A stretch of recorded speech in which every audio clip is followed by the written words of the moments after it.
If you remember from chemistry class, for every action, there's a reaction. And so it is with behaviors. So an action on the part of the person with dementia or the caregiver has a reaction. Some of the reactions are positive ones, and some maybe not so positive.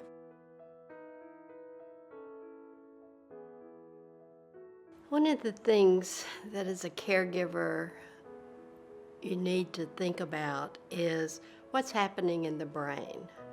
So as our cognitive abilities decline and the brain changes, the filters that we often have used in the past to control our anger, to control our not cursing, those filters disappear.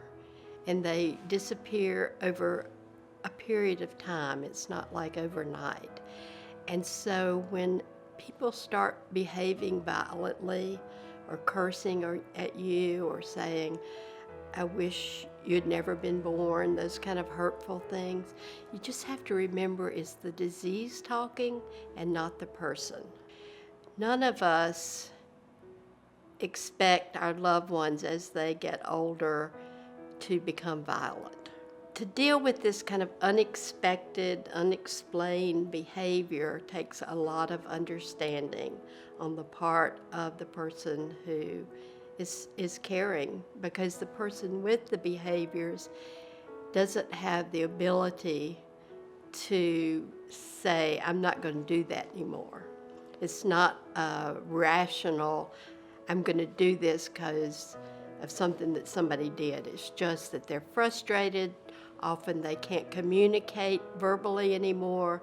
So this is a form of communication to say, I'm not happy in this situation.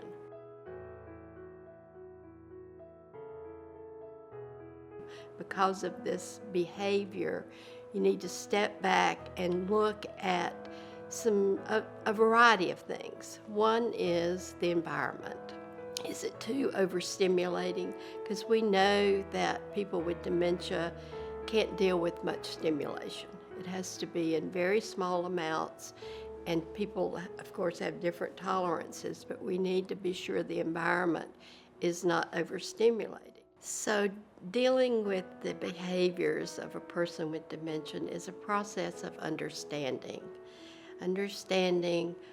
what may set them off, what may calm them down, what works one day, though, may not work the next day.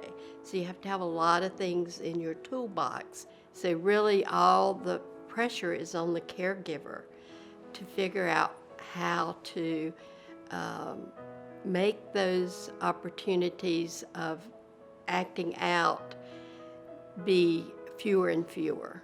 And one of the things that we know is if people are engaged, they're less likely to be acting out.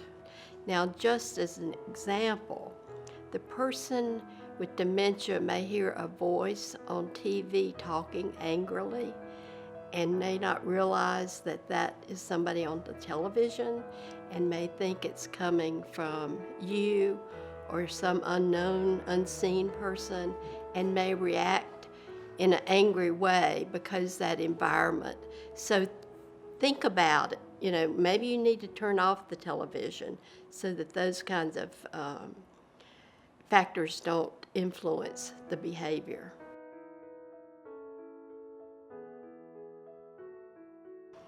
Often what caregivers do is go to the doctor and say, I want medicine for my loved one to decrease these behaviors.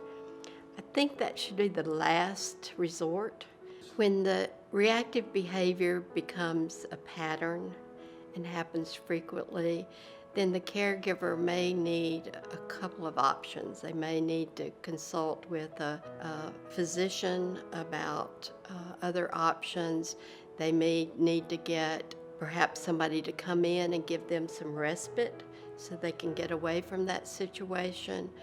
They may need to think about alternative living arrangements so that people who are trained to deal with people who have reactive behaviors can more effectively deal with it and there's not that emotional baggage. So there are lots of options, and you have to just think about what they are and when they're needed.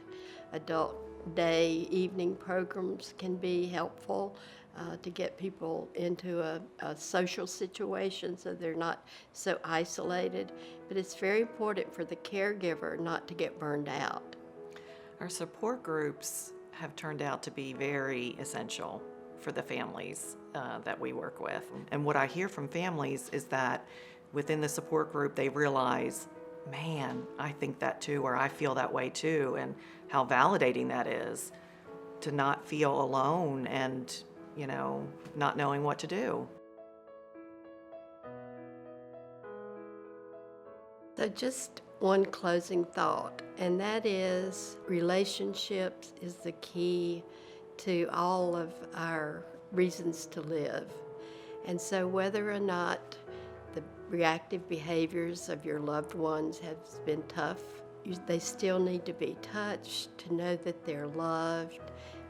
Their behaviors should not reflect on how you feel about them, because their behaviors are not them. It's the disease. And so the relationship that you continue to have is really what counts. And so one of the coping skills is to try to put the reactive behaviors to the side and remember what the prize is, and that is to have the best quality of life throughout this time together.